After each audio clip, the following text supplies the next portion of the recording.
Infernicus, transform! Kill them! I don't have enough ammo for that thing.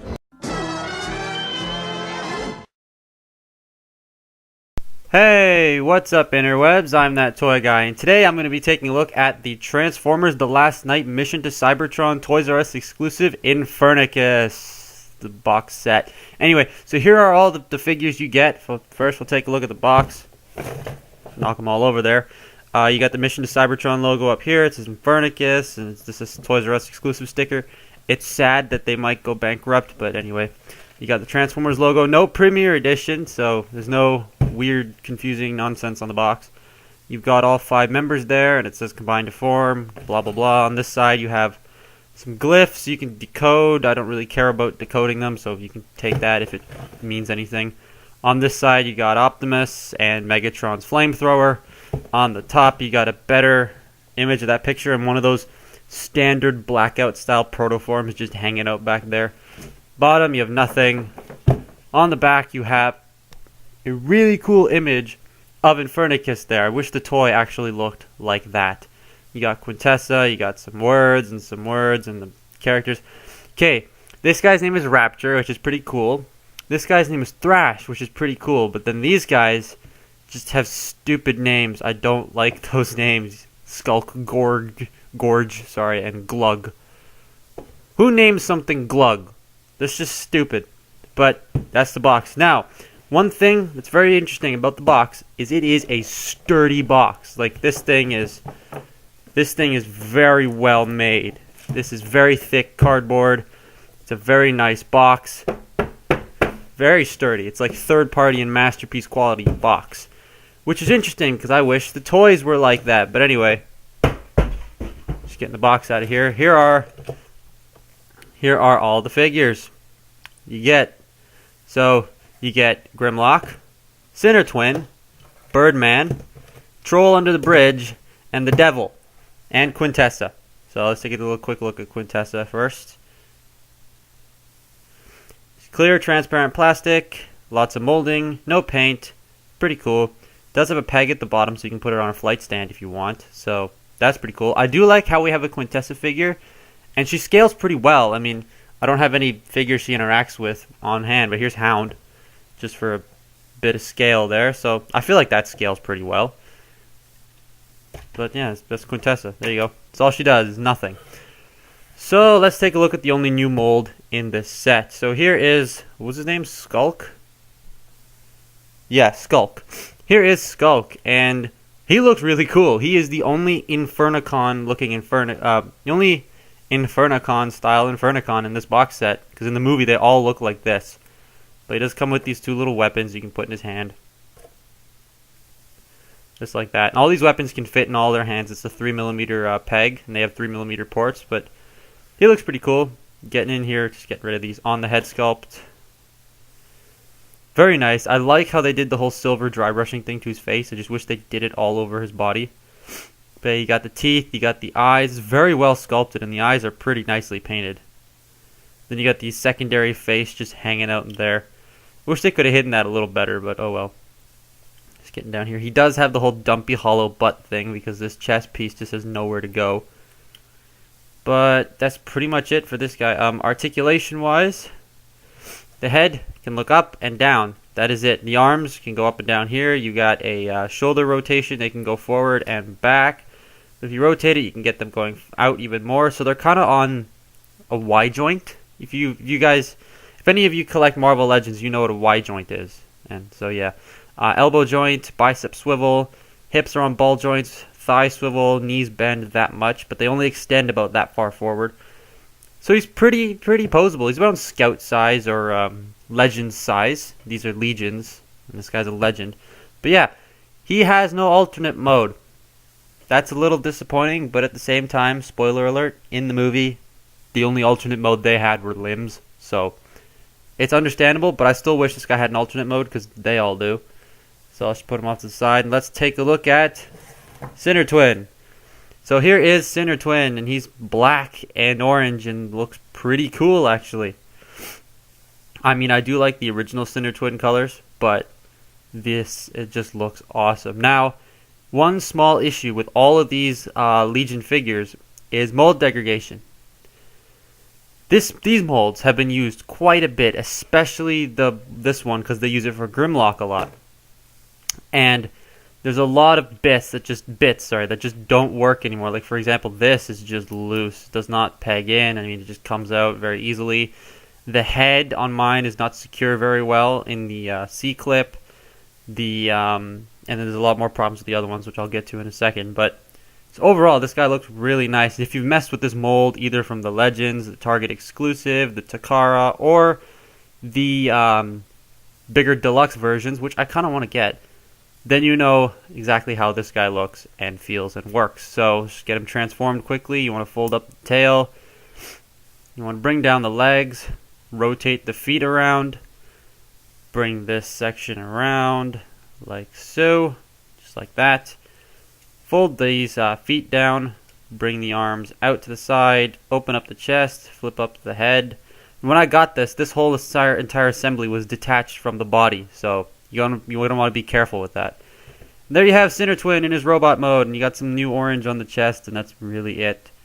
Articulation, head does nothing, shoulders can rotate and go up and down, hips are on a ball joint, and he has some ankle pivot because his feet are on a ball joint. But that's not very posable. He does have 3mm ports in his hand, so he can hold the weapons. Yeah, that's Sinner Twin. So next, we'll take a look at the troll under the bridge. So here's Blot, or as they call him, Gorge. Here's Gorge. I just call him Blot because he's Blot. And he's a troll. His legs don't move out as far as they're supposed to. So instead of standing flat-footed, he's very curved-footed and doesn't stand very well. That's one of the issues with this figure due to his mold being reused several times. The other issue is in robot mode, which we'll get to in a second. But just getting in close here on his head sculpt. Very cool looking. I love the orange mohawk he got going on there. You got some orange stripes. You got his 5 fingernails and 2 thumbs. So that's already weird. You got these little bits here, which look pretty cool. I really like these little spikes here. You got his feet. You got the blatant fists, but hey, it's a Legion class figure. You can forgive it.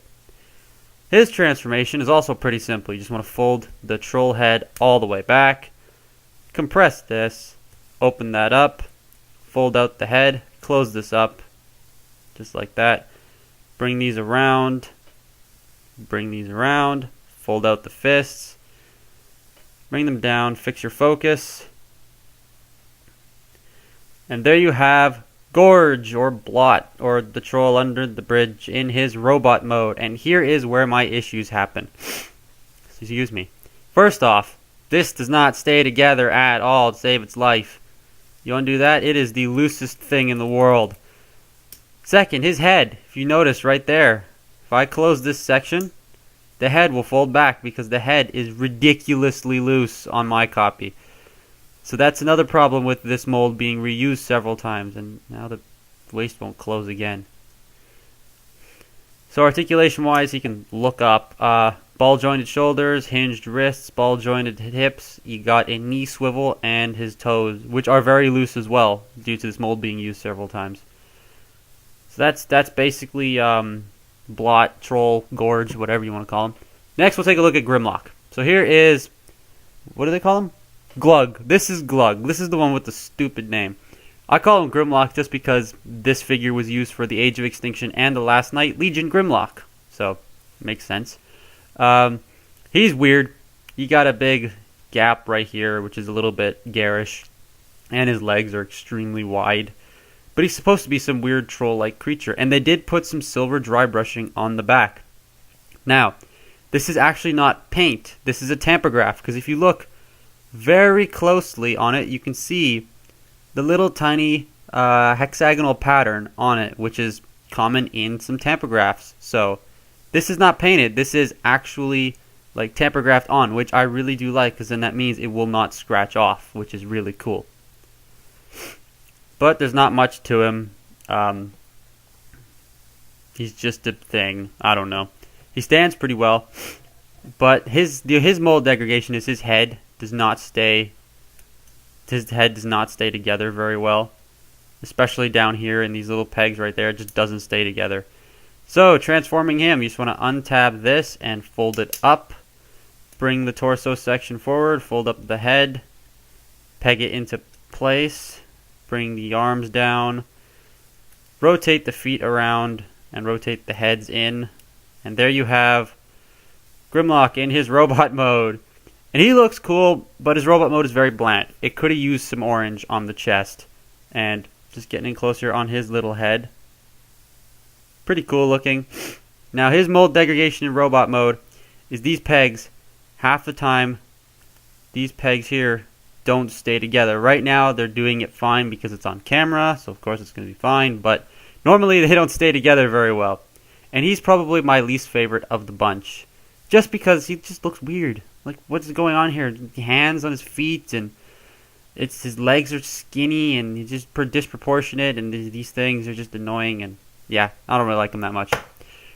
And now we have Birdman. What's his name? Raptor, which is what a lot of people are thinking is happening right now. But here is Birdman in his, I don't know, mode. His, what do you call this? Falcon, eagle, hawk, dinosaur, chicken mode thing. He looks pretty cool. This is probably my favorite alt mode of the bunch because it just looks really awesome, and the orange on the wings is so nice looking. And he stands pretty well too for a Legion Deluxe with giant wings. Now, his mold degradation, there isn't any on this figure, which is amazing. I really love that. So to transform him, you just fold the legs down, bring down the head, which will in turn pop this head up, bring it in, clip it into place, fold up the tail, fold these sections in, fold up the wings, and there you have Birdman in his robot mode, and that's really cool looking. This is probably my second favorite figure of the bunch. I like Sinner Twin the best, but yeah, he's pretty cool. Not much going on really, other than these giant bright orange wings.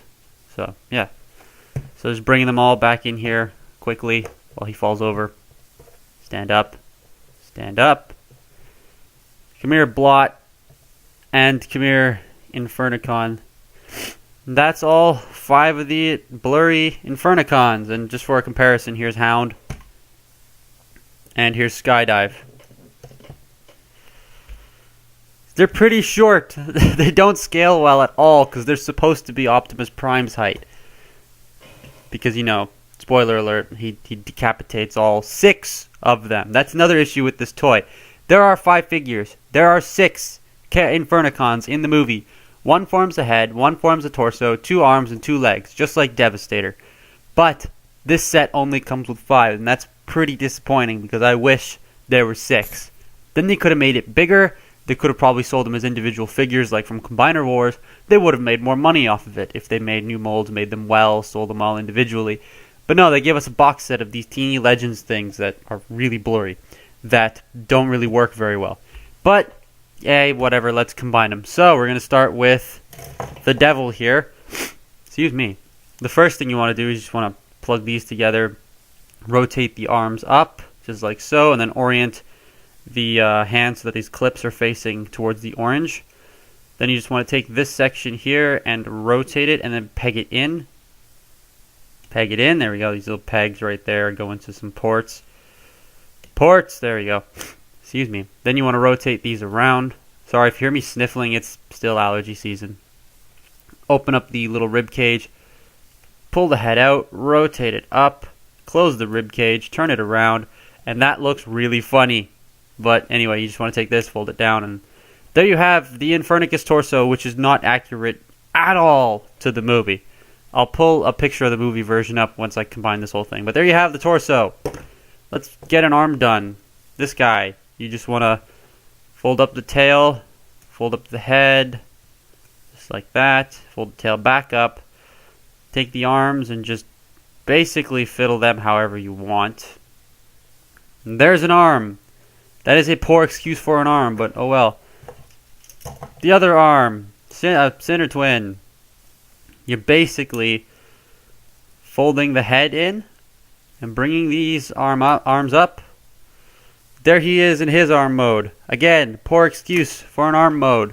Now the legs, let's get onto those. The legs are a little bit more involved. You want to fold up Blot's head. You just want to rotate this head section down and tab the feet in. This is another cause of mold degradation because this just doesn't peg in at all.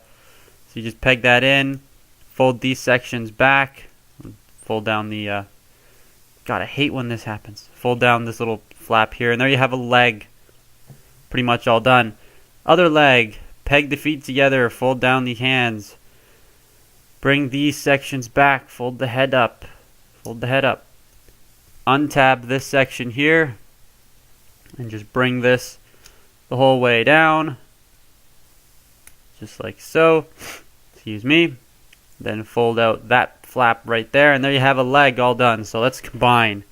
So you want to take these little C-clips here, are going to clip into those little C-clip spots there. So you just clip them in, fold that up, just make sure everything is pegged in correctly, and that's a leg basically all done. Same thing on this guy. Just peg it in just like that. And if you're wondering what that is on my thumbnail, it's just paint from painting a Master Chief figure I got for Christmas actually a while ago. I reviewed it already. There you have the legs all done, and he's all wonky and things because these don't work as legs very well. But yeah, let's get on to the arms now. The arms are a lot easier to attach. You just want to take those two little pegs and then go into those two little ports up top here. So you just peg them in just like so. Peg, peg, peg in. You don't want to peg it in backwards. That's a good thing not to do. Peg in. There we go. Excuse me. You just want to peg it in just like that. There's an arm. Same thing on this side. You want to fold up the little feet. I forgot to do that. And then peg it in just like that. There you have really, really unstable Infernicus in his robot mode. And it's okay. It's not the best. I mean, excuse me, sorry. I mean, this could have been done so much better. The fact that one arm is shorter than the other. The legs don't work. He barely stands. Whoops. And he is Voyager scale. Hound's crouching a little bit, but he's Voyager scale. And here's a deluxe. So he's not very big either. And in the movie, he was massive.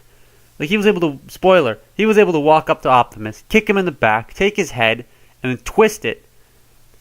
All without him fighting back. A, because he was chained up, and B, it's Infernicus. He's cool. Then he gets decapitated.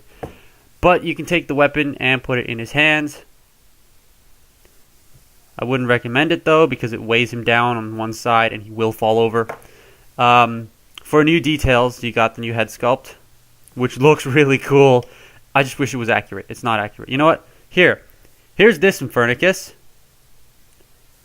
if he can stand. And here is proper Infernicus. They don't look the same. This box set is a very big disappointment. Anyway, here it is with Quintessa real quick, just so you can see it. Yay, Quintessa. Anyway, back to the details. The chest is nicely molded with some more of that silver tampograph dry brushing and some glyphs. I'm guessing that just says his name because the Megatron and the Skeletron figures just say their names. So, yeah. That's it for new detail, though. That is really pretty much it. And I forgot to show this off, but it does come with a card. I'm guessing once you buy all the Mission to Cybertron figures, you can complete the little picture and glyphs. Whoopee. Excuse me. Wow, that one was bad. Articulation-wise, the head can rotate somewhat. It's very, very stiff. The arms, shoulders can rotate. They can go in and out, and you got all the joints in the bodies here. Hips can go forward. They can go back. They can go in and out. He does have a thigh swivel. 90 degrees of bend there at the knee. And whatever you've got in the foot. So he seems like he's pretty poseable, right? But if you try and get him into a pose, first you're going to end up with all of the little bits just falling off or coming undone. And then You try and get him into a stable pose, and you're like, oh yeah, I got this. You got him into the pose you want, and there he goes. Yeah. He just never, ever wants to. He's gone. He's gone. This is Infernicus. I'd give him maybe a 6 out of 10, and that's being generous. He is good. I just wish the individual figures on Infernicus were a lot better. I mean, you can take him and, wave him around. He's not going to fall apart. His knee's a little loose, but that's about it. But I just wish that this guy was done better. He's a rushed figure. He's a very lazy and rushed figure. And it was a figure everyone wanted. Everyone was like, when the leaked images of Infernicus first came out, I remember myself being like, oh, I want one so bad. And now that I have one, it's just a disappointment. It's still good, don't get me wrong. I mean, in Canada, this guy cost $50. I got him for $30 because Toys R Us was having a sale. So, thank you for that. But I would not have bought him otherwise. He's worth $30, 30 Canadian, which is like 25 US, I think. I don't know. The conversion keeps going up and down. It's like the Canadian dollar, I think, is 81 cents US at the time of this recording. So, yeah, it keeps going up and down. But this guy is around $40 in the US, I think. Maybe 35. He's pretty pricey. But, I mean, if you want to figure with a great box, he comes with a great box. But yeah, he's I don't know if he's worth it. Thank God I got him on sale, otherwise I would never have bought this guy. I did go looking for Nitro Zeus, could not find him. Canada is still on their Voyager Grimlocks. If you saw the little thing I posted before this, I mentioned that, I showed that there were only Grimlocks at that Toys R Us. Now that was one of the Transformers sections. There were 3 of them at my Toys R Us. There were 42 different Grimlocks. 42 Grimlocks, I counted. No Optimus Primes, no Megatrons, no Hounds, no Scorns, no Nitros. 42 Grimlocks.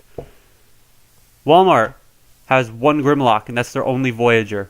Because my Walmart is terrible for toys. So yeah, don't come to Whitby if you want toys, because we don't have any. But yeah, this guy was the figure I ended up picking up, and he's okay. He's not the best. He's not the worst. I mean, I'd say he's slightly better than Voyager Optimus Prime. I know people are going to not like me for that, but he's slightly better than Voyager Optimus. But yeah, should you get him? If he's on sale, if you think he's worth the price he's asking, sure. If he's on sale, definitely, because he's still a good figure. So that has been my look at the Transformers The Last Night Mission to Cybertron 5-pack box set Toys R Us exclusive Infernicus. And I'm that toy guy, and stay tuned for my next video.